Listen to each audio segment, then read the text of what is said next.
Assalamualaikum. Kami dari kumpulan Langkawi ingin membentangkan tajuk aspek pengurusan strategik syarikat Sam Darby. Saya Fatina Biha binti Abdul Rahman, nombor metrik 257938. Saya Nur Hashila binti Rahani, nombor matrik 257584. Saya Mazlia binti Rahani, nombor matrik 257383. Saya Nur Salsabila binti Hashim, nombor matrik 257638.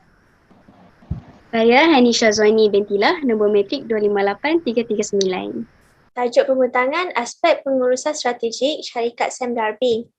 Latar belakang Sam Darby. Sam Darby merupakan syarikat yang telah berjaya dan terkenal sebagai salah sebuah syarikat terbaik di Malaysia. Sam Darby Berhad terkenal sebagai salah satu rakan pilihan untuk jenama terbaik dunia dalam sektor perindustrian dan permotoran di Malaysia. Sam Darby juga mempunyai tenaga kerja lebih daripada 20,000 orang pekerja dan beroperasi di 18 buah negara dan wilayah di rantau Asia Pasifik. Sam Darby Berhad juga tersenarai di pasaran utama Bursa Malaysia Securities Berhad dan beribu pejabat di Kuala Lumpur, Malaysia. Sejarah perkembangan Sam Darby. Sam Darby Berhad didirikan pada tahun 1910 ketika William Middleton Syme, Henry D. Estrat Darby dan Herbert Milford Darby mendirikan Sam Darby & Co di Melaka. Pada tahun 2010, Sam Darby Auto Performance Sdn Berhad memulakan operasi sebagai pengedar dan peruncit kenderaan bermotor, alat ganti dan aksesori berjenama Porsche termasuk penyediaan perkhidmatan berkaitan di Malaysia. Sam Darby Foundation juga turut ditubuhkan pada tahun 1982 yang bertujuan untuk membantu masyarakat dan memberi sokongan dermawan kepada syarikat Sam Darby.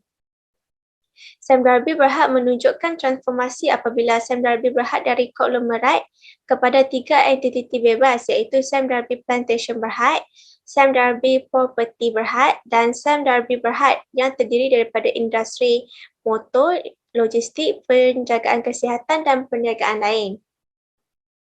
Proses dalam pengurusan strategi. Sam Darby Berhad menggunakan beberapa proses bagi merancang pengurusan strategik dalam organisasi. Organisasi dilihat mengutamakan kecekapan dalam operasi perniagaan.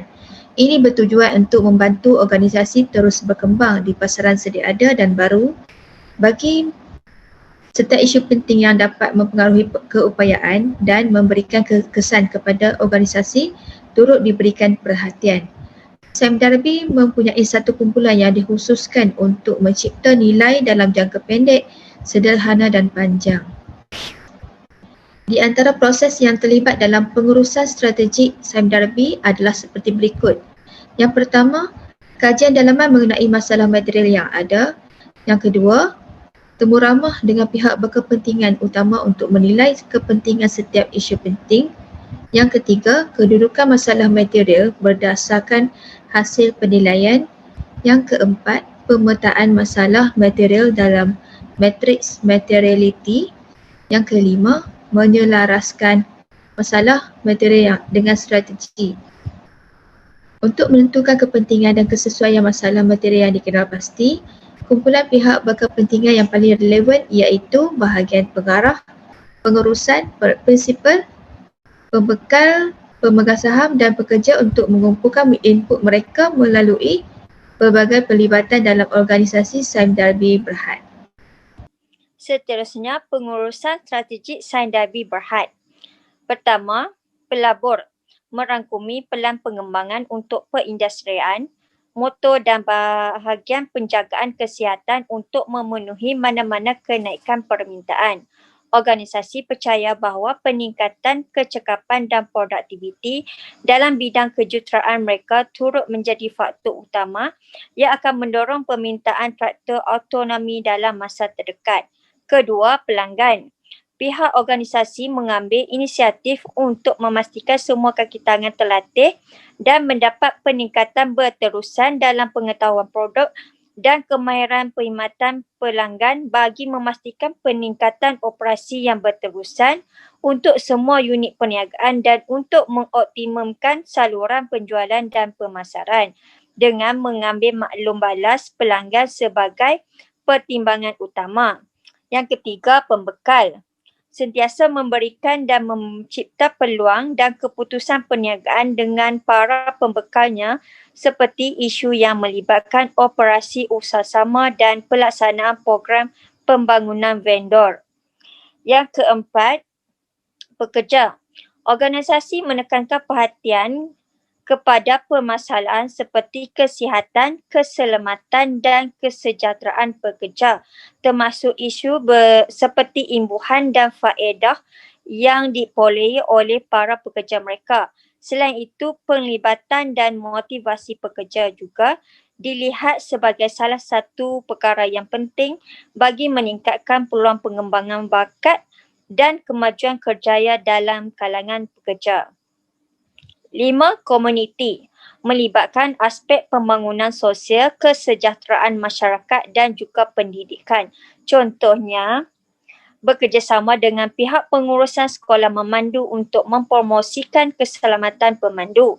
Keselamatan bukan sahaja perluasan penjagaan pelanggan tetapi juga merupakan perkhidmatan yang berharga kepada masyarakat. Yang kedua-duanya akan memperkukuhkan kesetiaan jenama. Yang keenam, pihak berwajib. Pihak Saindabi Logistik akan mengambil langkah-langkah ketat untuk memperketatkan kawalan ke atas overhead, memperluas rangkaian perkhidmatan dari pengendalian pelabuhan hingga logistik, mengunci pelanggan dan memperbaiki infrastruktur dan peralatan untuk memenuhi standard persekitaran yang semakin ketat.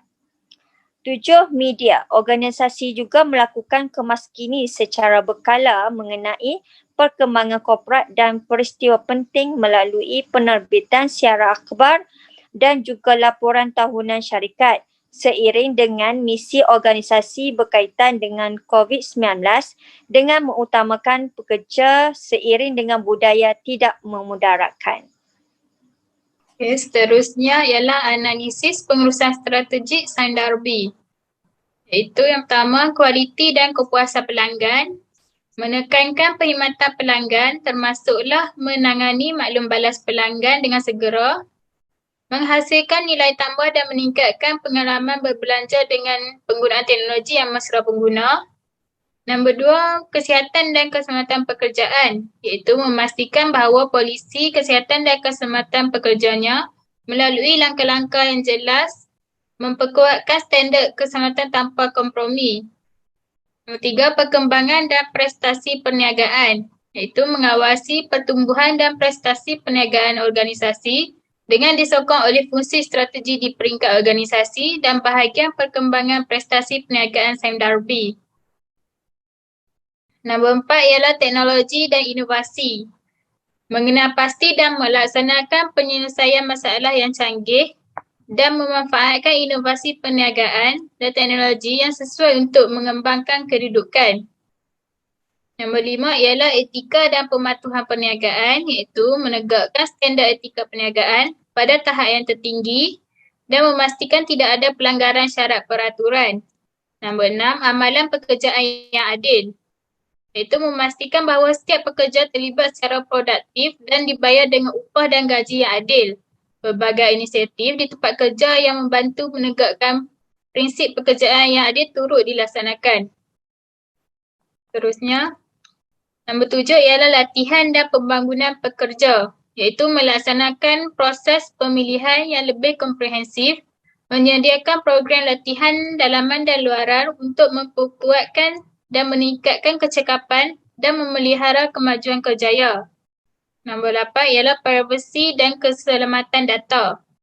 Untuk mencapai pelanggaran keselamatan sifar, prosedur perlindungan data yang ketat dilaksanakan untuk melindungi harta dan data intelek.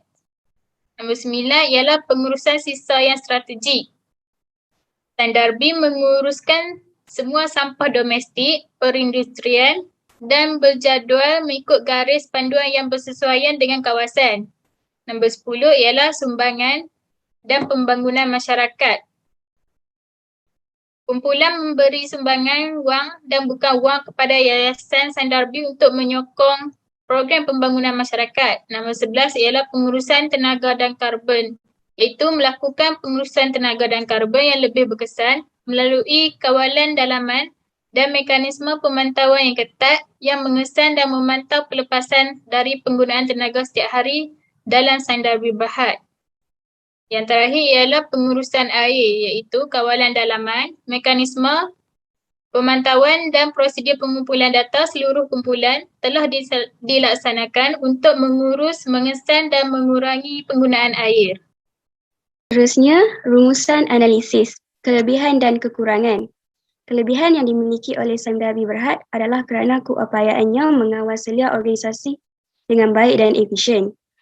Pengurusan strategik Sain Darby Berhad yang teratur dan bersistematik membantu organisasi mencapai prestasi yang baik dan membanggakan di kalangan pesaingnya. Manakala kekurangan yang boleh dirumuskan adalah pengurus atau pentadbir dalam organisasi Sain Darby pula cekap dan efisien dalam menjalankan tugasnya. Ini termasuklah aktiviti merancang, mengelola, memimpin dan mengawal telah disusun secara kemas dan teratur bagi mencapai matlamat sesebuah organisasi. Seterusnya, cadangan. Langkah dan model pengurusan strategik yang dibangunkan dan digunakan oleh Sain Darby Berhad boleh menjadi contoh kepada syarikat atau organisasi yang lain. Hal ini kerana strategik yang dimiliki dan dijalankan oleh Sain Darby Berhad sangat lengkap dan mencakupi keseluruhan aspek yang berkaitan dengan pengurusan sesebuah organisasi. Sebagai cadangan, syarikat atau organisasi boleh mempraktikkan cara pengurusan yang dijalankan oleh Sain Darby Berhad dalam mengendalikan syarikat atau organisasi mereka sendiri. Sekian, terima kasih.